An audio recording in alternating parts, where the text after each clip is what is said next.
Creation is an act of sheer will.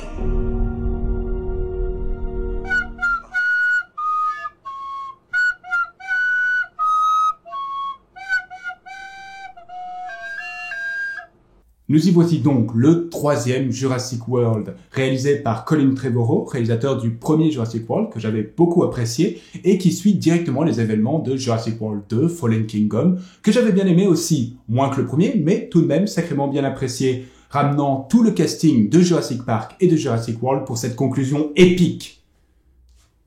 Mais Jurassic World Dominion se déroule 4 ans après les événements du film précédent. Les dinosaures font maintenant partie de notre faune naturelle.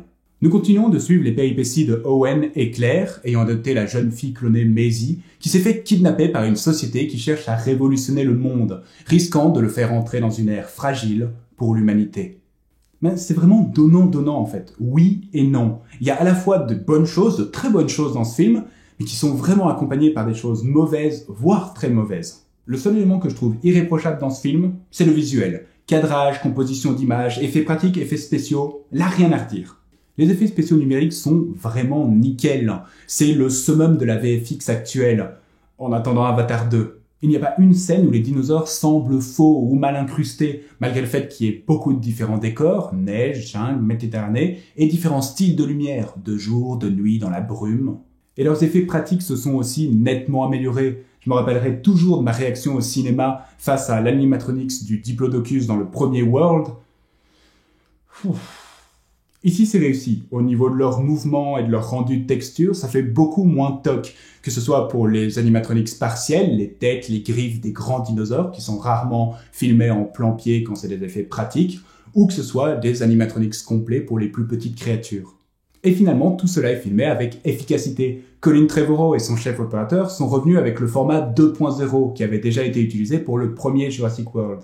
C'est un cadre qui permet de garder le grandiose qu'offre le cinémascope tout en se laissant plus de liberté verticale, plus de place en hauteur. Ça permet de cadrer plus facilement des petits éléments à l'écran, comme par exemple des humains, aux côtés de sujets plus imposants comme des dinosaures, sans devoir couper la tête de l'un ou les jambes de l'autre. Ça aide pour comparer les tailles des choses qui sont présentées à l'écran, ainsi que le sentiment de profondeur dans le décor, renforcé par la composition de l'image. Cette composition d'image essaie vraiment de creuser le décor. Les différents éléments seront toujours mis en quinconce, par exemple un vélociraptor en gros plan à l'avant, avec un plus petit vélociraptor en arrière, légèrement surélevé. Ça crée vraiment des compositions dynamiques et même sur des gros plans, on s'arrangera toujours pour qu'il y ait des arbres en avant, des montagnes en arrière, pour que votre œil continue à creuser dans ce décor. Le film doit être franchement pas mal en 3D. Comme dans le premier Jurassic World, Trevorrow crée plusieurs clins d'œil visuels faisant référence au premier Jurassic Park. Et là, on arrive au donnant-donnant dont je parlais. Certains sont ok, recréant des idées visuelles qu'on a déjà vues dans les films précédents, mais suffisamment modifiées pour rester neuves. Par exemple, ils arrivent à un moment dans une réserve de dinosaures avec un hélicoptère. Oui, mais au lieu de venir de l'océan et d'être dans des montagnes boisées de façon tropicale, ils arrivent des plaines et sont dans des montagnes rocailleuses enneigées. Un personnage va attirer un grand prédateur avec une lumière vive, oui, mais ce n'est pas une fusée de détresse et la conclusion de l'action n'est pas du tout la même. Trevorrow permettra même un petit clin d'œil à son court-métrage de Jurassic World Battle at Big Rock, que je vous conseille d'ailleurs. Mais par contre, il y en a d'autres, beaucoup moins subtils, allant du passable, Ellie qui retire ses lunettes lorsqu'elle voit quelque chose d'intriguant ou de choquant, réalimenter l'alimentation de courant en appuyant sur des gros boutons colorés, à franchement grossier, grand prédateur qui tourne autour d'une Jeep retournée, toute la scène de Dilophosaure, et malheureusement aussi on commence à sentir la structure de production de ces films Jurassic World, les cases à cocher pour faire ces films. Course-poursuite en moto avec des dinosaures, grand méchant de société, duel entre grands prédateurs pour terminer le film. Et on en vient naturellement au scénario et à sa structure. Et là, ouf. Pourtant ça commence franchement bien. Le début du film c'est un documentaire qui permet de rétablir le décor et la situation actuelle de l'univers, suivi par le premier acte qui réintroduit d'abord les personnages de World avant d'introduire ceux de Park, qui ne sentent vraiment pas le « on vous a mis dans le film vite fait pour faire plaisir aux fans ». Trevorrow avait déjà expliqué qu'il avait écarté leur participation dans le premier Jurassic World parce qu'il ne voulait pas juste que ce soit des caméos, il voulait vraiment qu'ils aient une raison, une justification à être actifs dans le scénario. Et je trouve qu'ici c'est plutôt bien réussi. Ils sont présents, ils font avancer le scénario du début à la fin. Mais du coup, ça vient aussi avec des désavantages. Il y a trop d'intrigues lancées en même temps, et ça devient vite très fouillis. On suit une enquête sur une sauterelle du Crétacé qui mène ensuite à une enquête sur une société, tout en suivant Owen et Claire qui sont à la poursuite des kidnappeurs de Maisie, qui, elle, découvre petit à petit plus sur ses origines. Et bien que tout se lie forcément à un moment, ça prend un temps bête à le faire. Le côté de Owen, par exemple, qui va en Europe, introduit toute une sous-intrigue d'intervention de la CIA, et je jure, j'avais l'impression d'être devant un Black Ops ou devant un James Bond pendant ces scènes. Et toute cette première moitié manque cruellement de quelque chose. De dinosaures, en fait. Sérieux, il y a facilement 15 à 20 minutes de scène où on ne parle pas de dinosaures, rien ne tourne autour de dinosaures, et on les voit à peine, ils sont souvent en fond, en déco de fond. Par exemple, il y a toute une scène de black market de dinosaures, mais les personnages principaux cherchent quelqu'un, ils posent des questions sur où est cette personne humaine.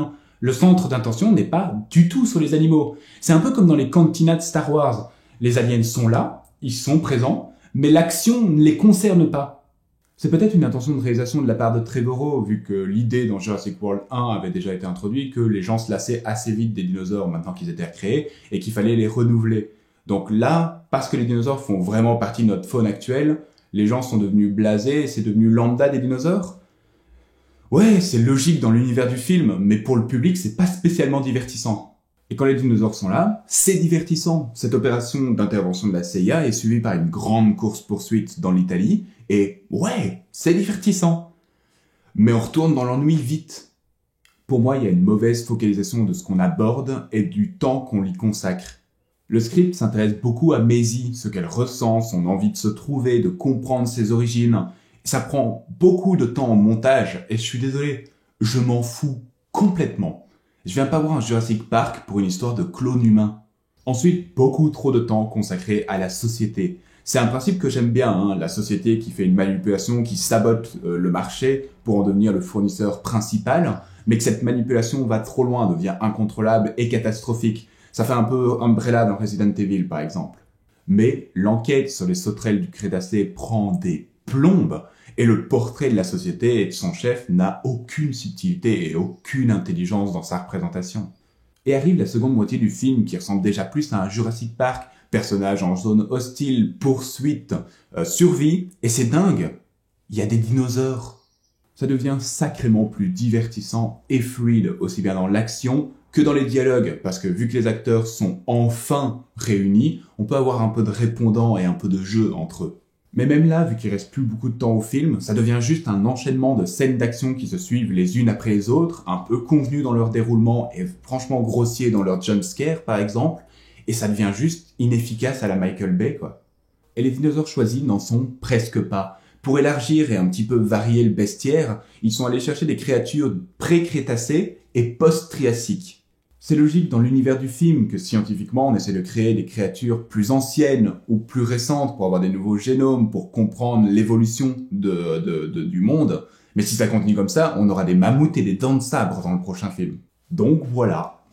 Les 20 premières minutes, oui, suivies d'une heure d'ennui avec très peu, voire sans dinosaures, en se concluant par 40 minutes d'action non-stop, certes divertissant, mais assez convenu, cliché et ok, et qui n'inspire pas vraiment un sentiment de waouh ou d'excitation particulièrement méritée. Mais, si je devais coter ma satisfaction en ayant vu Jurassic World Dominion, elle serait de 12 sur 20. Comme toujours, merci d'avoir regardé cette vidéo. Vous pouvez l'aimer, la partager, vous abonner à ma chaîne et la partager également. Je fais désormais aussi des live gaming sur Twitch, parfois seul, parfois avec Gabriel, parfois avec des amis. Vous êtes bien sûr le bienvenu pour venir faire un petit coucou et y participer. Prenez soin de vous, on se retrouve la prochaine fois pour une nouvelle critique.